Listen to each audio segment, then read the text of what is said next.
Have Ways of Making You Talk presents The Cauldron by Zeno.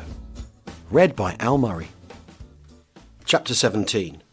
In the house at the corner of the road, Bridgman stood in the doorway of an upper room and looked at Cassidy's back. The German Jew knelt in the cover of a wall, his eyes fixed on the short stretch of road which was all he could see from his position.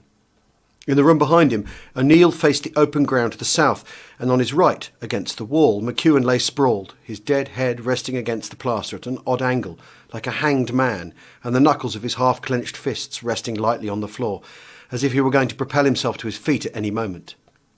O'Neill could hear Murray's laboured breathing as he gasped out the last of his life in the far corner near the door. O'Neill glanced over his shoulder as Bridgman came into the room and bent over Murray, speaking to him quietly and listening to his broken, whispered reply. He looked back quickly and had time to send a shot whistling after a disappearing grey back as a German soldier ran for the cover of the trees which screened the Hotel Tafelberg, the lower of the three main buildings being used as British hospitals. "I'm going for Sergeant Blake and his section," Bridgman's words jerked out. "I'll send Brogan over. Hang on till I get back. I shouldn't think anything will happen for a bit." O'Neill could understand the quick workings of the lieutenant's mind as he considered and rejected a host of possibilities. Half an hour earlier, Murray's section had been 8 strong and the best rested section in the platoon. Now Murray was dying, McEwen was dead, and with the exception of Cassidy and O'Neill, the remainder were dead or wounded. O'Neill heard Bridgman's footsteps die away as he reached the hall and heard the faint stir of Cassidy changing position in the room behind him. He looked down at the still-smoking hulk of the Panther tank, which lay on the road 50 yards in front of him and slightly to his right, and tried to reconstruct the confusion of the short double action. When he and Bridgman had arrived in the house in answer to Cassidy's signal, they had found McEwen and Bowbrow watching the Panther as it lumbered across the open ground some 150 to 200 yards below them. It was firing as it came on, but its gun was directed at the positions to the south, and German infantry was moving in short dashes behind it. They had just had time to take in the situation when intense firing had broken out from Murray's house above them. Bridgman had hesitated for only a moment. Calling to O'Neill and Cassidy to come with him, he had stopped at the door for a second and looked straight back at McEwen. "If that Panther turns up this way, you stop it. Understand, Corporal? You stop it." They had left McEwen standing flat-footed in the centre of the room, his mouth half open and his face scowling. Crawling through the garden to the house above them, they had caught glimpses of the armour in the road, and as they were about to climb through an open window, Murray had come bundling out on top of them. He had grinned his relief at Bridgman's arrival, and taking Cassidy with him, had dashed to the cover of the knocked-out Mark IV. When the last tank had retreated to the turn in the road and disappeared, Bridgman, Murray, Cassidy and himself had returned to McEwen's house to find out what had happened to the Panther. They had found the big corporal and Bowbrow pressed back against the wall and peering at where the tank had come to rest 50 yards short of the house. Bridgman had taken one look and turned on McEwen. "I told you that tank was to be stopped." The officer's words had bitten into the hushed stillness of the room, the contemptuous acid of his tone burning into them all, so that even O'Neill had felt ashamed for McEwen. The Scot had protested loudly, his eyes wide and angry. "I was waiting for it to get closer, sir." Murray had stepped forward so sharply that O'Neill had thought he was going to hit the corporal. "You yellow bastard! How much closer do you want the stuffing thing to get? I've tumbled you, Jock. You're all right with your fists. Even if you lose, nothing much can happen to you, can it? But this is different, isn't it? That's enough!" Bridgman's order had brought them all back to reality, and they'd looked out at the Panther. Its gun was traversing slowly, and O'Neill detected a faint movement in the bushes behind it. There was German infantry between themselves and 4th Brigade's headquarter platoon. Bridgman had made his decision quickly. Leaving Murray, McEwen and Cassidy in the house, he had taken O'Neill and Bowbrow with him. They had barely turned the corner below them when the tank, armed with a flamethrower, struck behind them. The hot blast of its final shot passed within 20 yards of where they lay before striking one of the houses held by Gorman. O'Neill sensed Bridgman's momentary indecision. Then they were crawling on towards the Panther. They never reached it. It erupted in a sudden sheet of flame when they were still 30 yards short of it. O'Neill had no idea how it had been knocked out, whether it was by one of the few remaining anti-tank guns firing from the Lonsdale Force positions, or whether by men from the brigade headquarter platoon. They had stood up to make their dash back too soon, and Bowbrow had been hit in the shoulder. As Bridgman and O'Neill had made their way back into the burning house, Bowbrow had headed for the stable and Brogan. Now O'Neill let his mind slide quickly over what they had found in the far house. They had only just managed to get the flames under control before moving the still living bodies of Walk and Banham into the hall. Getting back into the corner house had been difficult, with the whole length of the road under observed enemy fire, but they had done it. They had met Cassidy at the top of the stairs, and he had nodded his head at the back bedroom before moving into the room looking out onto the road. Inside, they had found Murray and McEwen. O'Neill wondered what had happened. He would have liked to ask Cassidy, but he couldn't do that without leaving his post. Well, it could wait, but it was strange that Bridgman hadn't asked. Marston, Hudson and Laverty followed Bridgman across the open gardens. The platoon commander had changed his mind. He was still keeping Blake and a few men in reserve, showing the reluctance of all commanders to commit their entire complement. Bridgman put them in the lower house with Cassidy and sent O'Neill to company headquarters for Doc Barber and a stretcher party. Then he slipped across to Gorman to learn how badly things were going with him. As he and O'Neill entered the back of the house, Gorman came to the door of the room he was in and stared blankly at the platoon commander. "What's the score, Frank?" "Cummings and Fraser are dead." Gorman's voice sounded distant. For the first time in his soldiering, he had been shaken out of, not complacency, but an ability to accept with resignation the blows of fate. It was not the death of the two men, or the fact that if the flamethrower had been directed a few feet higher, it would have been he and not Fraser who was lying faceless and dead. It was not the number of casualties suffered by the company or the division. It was as if he had suddenly realised for the first time that their position was hopeless. In ordinary circumstances, if there were any ordinary circumstances in war, anti-tank guns would have been available to deal with the armoured flamethrower should it return, or they would have fallen back to other houses. But now he could see nothing they could do except wait to be burned out, house by house. If they fell back and joined Blake, they would be worse off, for armour would be able to advance unseen to within 40 yards of them. Uncovered by fire, the derelict tanks would present an obstacle to the enemy for only the few minutes it would take to winch one far enough aside to allow room to pass others through. Only now was Gorman appreciating, to the full, the isolation of the platoon, an isolation shared by every subunit in the division. The knowledge that Major Jordan and the remainder of the company were in a position on their left, and that General Urquhart and his headquarters were only 100 yards behind where they stood, no longer gave him any confidence. Everybody was in the same situation. Support as such was no longer a practicable possibility. In protecting their own flanks, every unit protected the flanks of those on each side of them, but that was as far as it went. Beyond that, there was nothing any unit could do to help any other. The platoon was now simply a small group of men armed with rifles, light machine guns and a couple of Piats, opposed by anything the Germans might care to throw against them. Gorman shook his head and walked back into the room, and Bridgman followed him. "There you are, Brogan. I looked for you in the stable. Get across to Murray. He's in a bad way. I've sent for Doc and a stretcher party, but we're going to have a hell of a job getting the wounded out. We may have to wait till it's dark, if they can live that long. We can only just get in and out of the houses ourselves. Cut along and see what you can do for them." The medical orderly nodded and turned to go. Bridgman called him back. "The whole of the short road is under observed fire. There's only one way to get in. Crawl from here till you get to the stable. Work up from there till you get to Murray's house, then make a dash for it. His house will screen you from then on." Bridgman nodded towards the road running past the house they were in. "But there's a bloody sniper somewhere who's got this road covered. I think he's the other side of Mr. Brown somewhere, beyond Company HQ, probably in the top hospital. The bastards have captured that, and I suspect they're using it as a vantage point. You'll be all right so long as you move fast across the road, all right?" Brogan nodded again, dropped a hand to steady his first aid kit, and then he was gone through the open door. Bridgman looked across the room to where Gorman had got down alongside Hardy, who lay behind the Spandau. They both looked bad. From where he stood flattened against the wall, Bridgman could see the short road more clearly than he'd been able to from either of Murray's houses. The wrecked marked 4 and the self-propelled gun blocked the road effectively, and he knew the burning Panther would stop any armour coming at them from the south. They were boxed in, but the enemy tanks were boxed out. The flamethrowers were going to be the biggest worry. "What happened here exactly, Frank?" Gorman looked over his shoulder, and when he spoke his voice was flat and lifeless. "After the armour went back, they sent another, a big bastard. Either a Tiger or a Royal, I don't know the difference. The flamethrower was in that. It hit John's houses first, and then this one. If they'd followed it up with infantry, I should think they'd have got through, unless Summers and his chaps could have stopped them. If it takes another bash at us, I reckon we're stuffed. What the bloody hell can we do? What do you fight Tiger tanks and flamethrowers with? Your bare hands?" "We just hang on, Frank. Hang on till Second Army get here." "Stuff, Second Army. What about the Poles? Someone said they'd landed south of the river at Driel." "That's right. Some of them got over to us last night. Not many, but some." Gorman's eyes lit up for a moment, shining with a new hope. "Any chance of them all getting over? They must be a good couple of thousand of them, and they're bloody good troops. I like the Poles. They've got guts." When Bridgman didn't reply, Gorman looked back at the still road. He wondered idly what had happened to the German who had put his hands up and tried to surrender. There was no body where he had knelt. He thought about the poles again, thought of the perimeter as if it were a drained body, and then thought how it would be if suddenly infused with 2,000 fresh and fighting-fit poles. Perhaps it would alter everything. Perhaps they would be able to break the ring of steel which held them in position, waiting for the kill. When Gorman spoke again, Bridgman detected a deep note of bitterness. Perhaps it's better if they don't get across. There's been enough good troops wasted already. If Second Army keep their finger in, it'd just mean 2,000 more men lost. He drew a long, shuddering breath. "Stuff, Second Army," he said, and his shoulders sagged.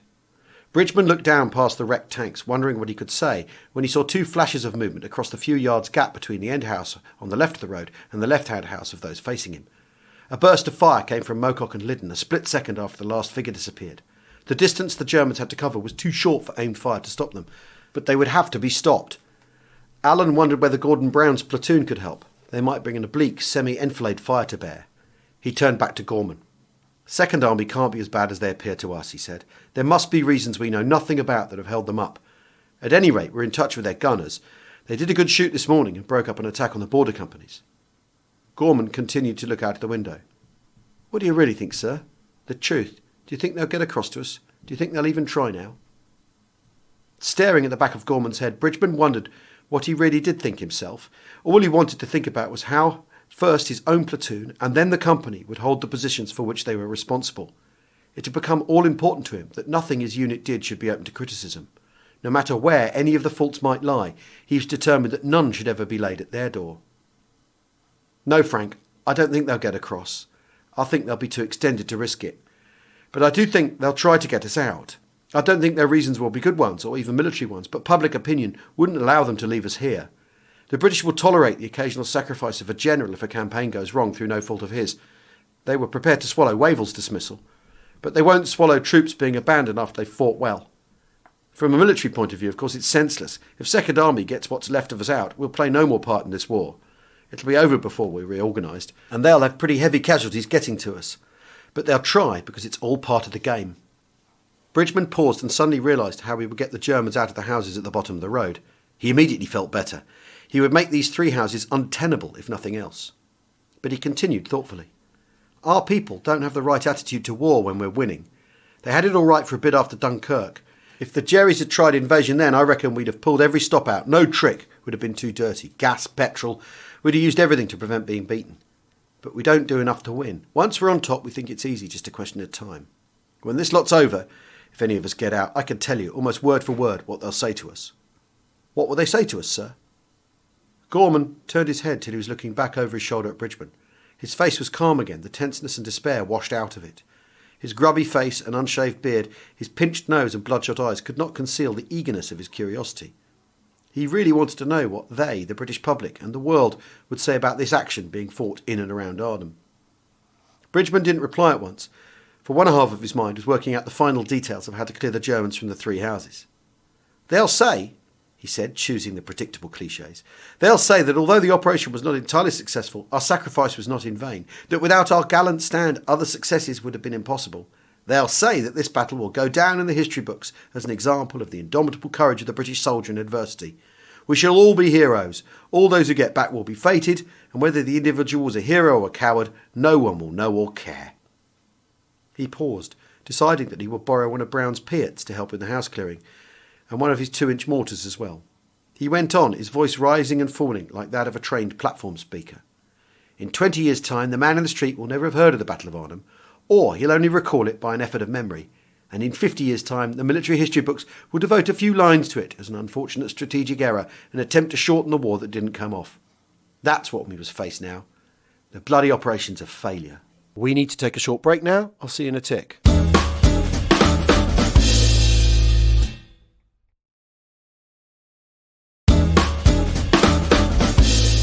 Welcome back to Zeno's The Cauldron. Gorman looked at Bridgman again, his face sick and slack. Seeing it, Allen spoke quickly. "But our platoon hasn't failed, Frank. What we were asked to do, we've done. It would be difficult to see how it could have been done better.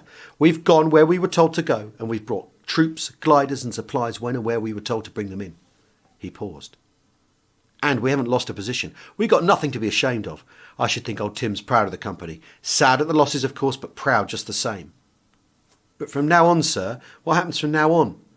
Gorman's face was calm again, but wistful, like that of a disappointed but well-mannered child. "We hang on and hope. Hope the Second Army does get across to us. Hope that something really constructive can be salvaged out of the operation. Hope that we're wrong in our criticism. Hope that we can continue to hold where we're told to hold till we're ordered to move, forward or back. And in the meantime, we kill Germans." He looked out of the window, then grinned suddenly down at Gorman. "And I'm going to kill a few now. At the rate they've been getting across, these houses must be full of the bastards. Keep down and don't initiate anything till I get back.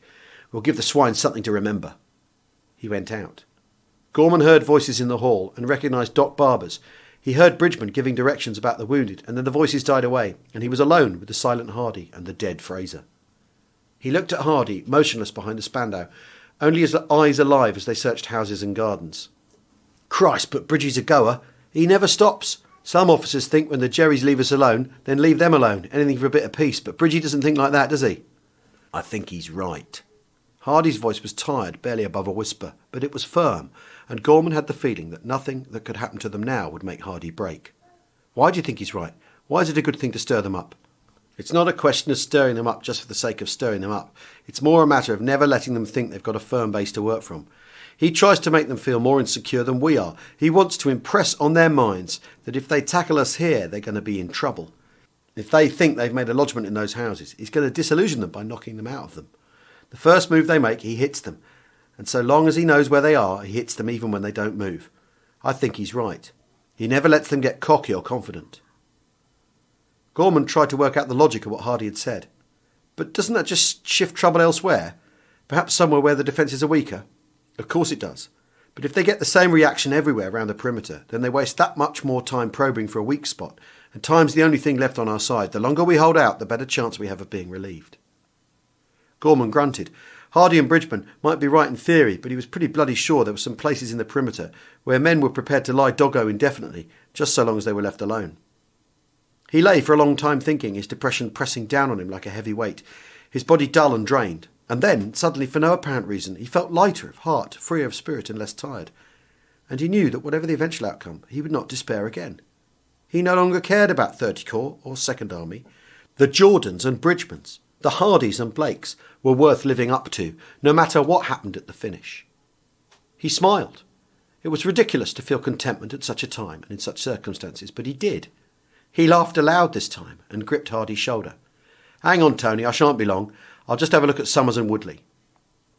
Bridgman and O'Neill crept along behind the houses until they were opposite the school. They sheltered between two gable ends, watching the empty window of a classroom on the other side of the road. The unlocated sniper was somewhere to their left, probably on the other side of Company HQ.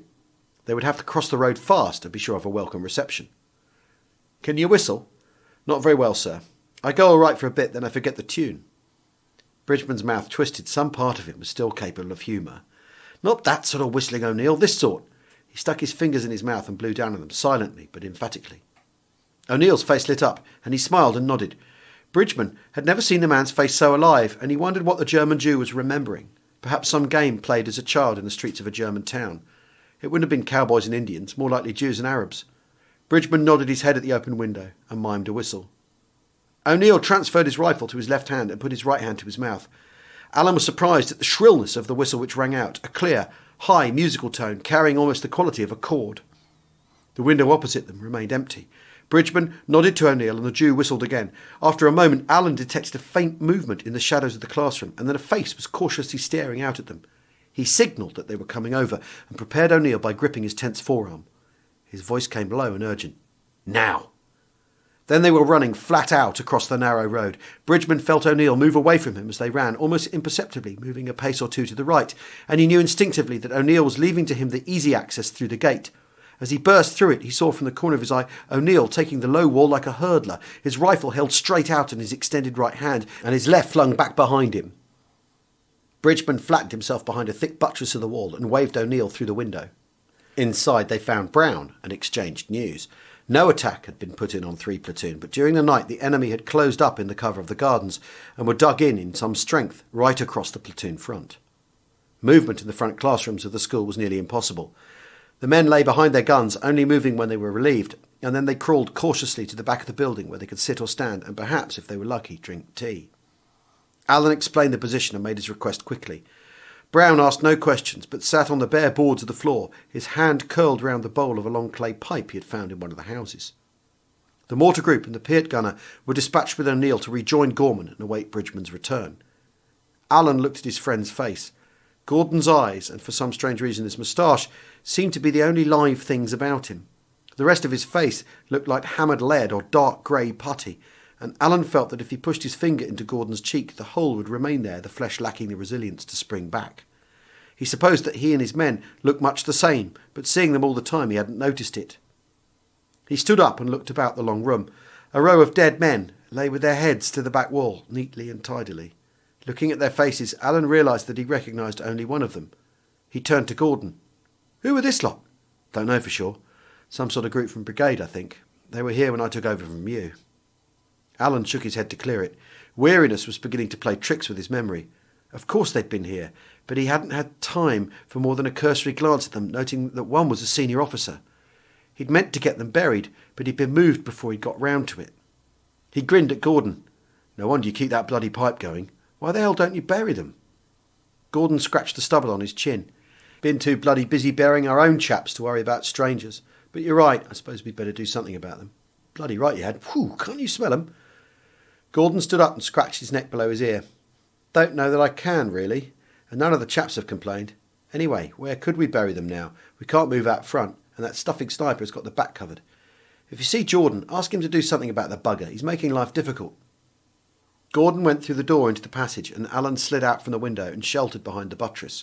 He put his head back through the window and called softly to one of Gordon's men. As he started to give the man a message, he heard the first mortar bomb land behind him, in the gardens below company headquarters. He waited, his hands tense on the window frame. The next bomb landed on the roof of a house on the far side of the road. He heard his own voice shouting to the man in the classroom as he thrust himself up through the window frame again. "I know where the next bastard's coming!" And he was right. As his body sailed over the windowsill, his legs high in the air behind him, he heard the bomb land in the road outside and simultaneously felt a hammer blow on his left ankle. He hit the floor and at once scrambled to his feet. He gripped his ankle with both hands, hard as if he would press the pain out of it. To keep his balance, he had to hop on his right leg, and he was in the middle of this antic as Gordon came in. Brown stopped, his big body filling the doorway. He took the clay pipe from his mouth slowly, just far enough to be able to speak clearly. "Have you been hit?" Alan stopped hopping and lowered his foot gingerly to the floor. The battle, and a week with hardly an hour's sleep, was affecting them all differently, but for some reason he was furiously angry at Gordon's unruffled acceptance of events. When he answered, he ground the words out, forcing them into an almost childish sarcasm. "Of course I haven't, you clown. I'm just filling in time, practising for the Scottish Games, the opening steps of the Highland Fling." Brown looked hurt, and as he sat down with his back against the wall, Alan regretted his outburst. He took his gaiter off as Gordon sat down beside him. His friend pushed his hands gently away and unlaced the boot. As Gordon eased it off, Alan looked down at his sock, dark and drenched with blood. Gordon pulled the sock off and the blood spurted in a thin jet, splashing Gordon's face and soaking his smock. Gordon pushed his thumb down on the artery and the bleeding slowed to a trickle. He turned his head and looked at Alan, his face concerned. For a moment Alan felt a great desire to put an arm round Gordon's shoulders and rest his cheek against the black stubble of his friend's beard. Tiredness swept over him in waves, and he shook his head, telling himself that the desire to lie down and sleep was a natural reaction to the shock of his wound. "Keep your finger here," Gordon pressed with his thumb. "I saw a rubber tourniquet in the next room, in a first aid kit. I'll get it." Alan pressed where Gordon had been holding him, and with his other hand felt at the wound. Something sharp moved under his touch. He wiggled it, and the blood seeped faster. He turned to one of Gordon's men who leaned against a wall, staring dully down at him. "Here, see if you can pull this out. It's not in very far. I can move it." The man pushed himself away from the wall with his shoulders, a movement which revealed the exhaustion of his body. Far from moving, he didn't want to do anything positive at all. Until Bridgman's voice had pulled him back to the present, his mind had been hanging in a utopian limbo in which he'd imagined his body lying on a deep velvet couch, half between sleeping and waking. But he knelt down, the clumsy, uncertain groping of his fingers irritating Bridgman more than the pain of his wound, which had subsided to a gentle throb. Never mind, leave it. He would get Brogan to remove the bomb splinter later. "Give me a pull-through." The soldier looked blankly at Bridgman. "You pull through, for Christ's sake, you pull through." The man reached for his rifle, upending it and opening the butt trap. He took out the rolled pull-through and handed it to the officer, his face still wearing an uncomprehending frown. Bridgman snatched it and unwound the cord. He wrapped it quickly round his ankle, using the brass weight as a windlass to tighten the cord. The blood, which had spurted again as he worked, slowed to a pulsing ooze and then stopped. He wrapped his field dressing over the tourniquet to hold it in place, forced his bloody sock over the bottom half of his boot and stood up. He had got to the window when Gordon reappeared in the doorway. "Sorry, Alan. Can't find that damn gadget anyway. Someone must have used it." Alan smiled back at Gordon's earnest face. "I fixed it. It's a good thing I didn't wait for your gadget. I might have bled to death." He slid over the windowsill, and with his body flattened against the wall, he looked back at Gordon. He winked once, prodigiously, and then he was hobbling swiftly across the street to the gap between the houses behind him. Gordon watched him disappear, then stood for a long time staring at his friend's discarded boot, lying in bloody isolation near the bodies of the dead men. "Sir!" The sharp whisper brought Gordon round to see the anxious face of one of his corporals. "There's a lot of movement. It looks as if an attack might be coming in." His platoon's guns opened fire as he followed the corporal through the door.